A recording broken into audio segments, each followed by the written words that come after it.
చెప్పండి, ఏంది ప్రధాన డిమాండ్ ఏంది? ఇప్పుడు 5,000 నోటిఫికేషన్ అయితే ఇస్తా అంటున్నారు కదా. నా పేరు రంజిత్ గౌడ్ అండి. నేను సూర్యాపేట నుంచి రావడం జరిగింది. దాదాపు జాబ్ క్యాలెండర్ 2023 ఎప్పుడైతే కాంగ్రెస్ గవర్నమెంట్ వచ్చిందో తక్షణమే జాబ్ క్యాలెండర్ అన్నాడు, పోలీస్ నోటిఫికేషన్ అన్నాడు. దాదాపు 2.5 సంవత్సరాల నుంచి ఏ ఒక్క నోటిఫికేషన్ కూడా రాలేదు.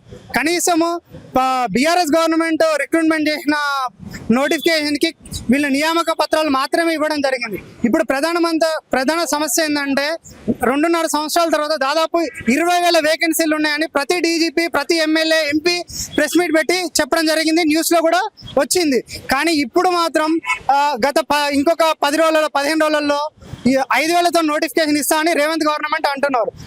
ఇట్లా 5,000తో నోటిఫికేషన్ ఇవ్వడం వల్ల 33 డిస్ట్రిక్ట్లలో కేటగిరీలో కనీసము ఒక్క పోస్ట్ కూడా రాకుండా ఉంటది. ఇది మాకు వద్దు. కనీసం 20,000 నోటిఫికేషన్ తోని, వేకెన్సీతోని నోటిఫికేషన్ రిలీజ్ చేయాలని మా ప్రధానమైన డిమాండ్. ఇంకొకటి చేయకపోతే ఏంటంటే అది గవర్నమెంట్ కి చాలా వ్యతిరేకత ఉంటది.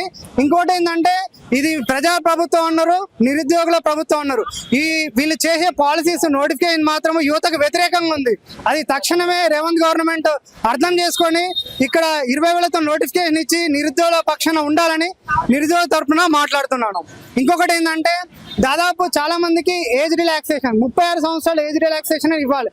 పోయిన గవర్నమెంట్ పబ్లిక్ సర్వీస్ కమిషన్ కి ఏమో 46 సంవత్సరాలు ఇచ్చింది. దానికి తగ్గిస్తూ జీవన్ నెంబర్ 44 సంవత్సరాలకి ఇవ్వడం జరిగింది. ఇప్పుడు మాత్రం మా ప్రధానమైన డిమాండ్ ఏజ్ కూడా అండి 36 ఇయర్స్ ఖచ్చితంగా ఇవ్వాల్సిందే. ఇంకోటి జీవన్ నెంబర్ 46 మీ ఎన్నికలకి రాగానే హామీ ఇవ్వడం జరిగింది. మేము తీసేస్తాము, దాన్ని రద్దు చేస్తాము అని అన్నారు.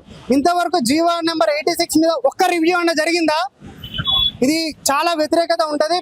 మేమందరం పోలీస్ నిరుద్యోగులు అందరం కలిసి ఒక ఉద్యమం కూడా స్టార్ట్ చేయడానికి తక్షణమే చేస్తాము. అంటే ఎప్పుడు అనుకుంటున్నారు? తక్షణమే ఇంకొక వారం రోజులలోపు 15,000తో పైన నోటిఫికేషన్ రాకపోతే ఒక ఉద్యమం అనేది రేవంత్ గవర్నమెంట్ వ్యతిరేకంగా స్టార్ట్ అవుతుంది. అది నోటిఫికేషన్ దేశంలో నోటిఫికేషన్ ఉద్యోగాలు ఇస్తాం. అవునవును. ఇంకొకటి ఏంటంటే 75,000 నియామకాలు జరిగినాయి, అపాయింట్మెంట్ రిక్రూట్మెంట్ జరిగినాయి. మొన్న హిందూ లైవ్ లో రేవంత్ గారు చెప్పడం జరిగింది. అది వాళ్ళకే వదిలేస్తున్నారు. అసెంబ్లీ సాక్షిగా వాళ్ళు ఒక 10,000 పైన నోటిఫికేషన్ ఇవ్వడం జరిగింది. ఇంకొకటి 65,000 అనేది ఏంటంటే బీఆర్ఎస్ గవర్నమెంట్ ఆల్రెడీ రిక్రూట్మెంట్ జరిగింది, ట్రైనింగ్ కూడా జరిగింది. కేవలం వీళ్ళు ఎలక్షన్ కోడ్ రావడం వల్ల నియామక పత్రాలు మాత్రం ఇవ్వలేదు. ఆ నియామక పత్రాలు ఇచ్చి ఆ పోస్టులు వాళ్ళ ఖాతాలో వేసుకున్నారు. ఇది చాలా అబద్ధం.